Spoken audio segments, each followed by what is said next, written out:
How to trade Topstep on TradingView. Now in this video, I'll show you a quick tutorial for you to be able to trade Topstep on TradingView. And the first thing that you want to have to do is open up your TradingView application or via the web version. Just head into tradingview.com's official site and make sure that you're already logged in into your account. And once you're here, all I have to do next is to click products and you will be redirected to all the brokers available on TradingView. Now you'll want to have to add Top Step from one of your broker.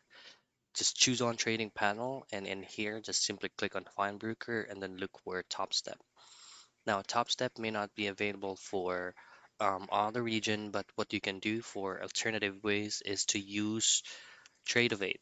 So simply look for Tradeovate right here. Now you can still trade Top Step using TradingView, but if it's not available on TradingView, then you can use Tradeovate as alternative. Click that and just simply input your credentials for you to start trading on Topstep. And that's how you trade Topstep on TradingView.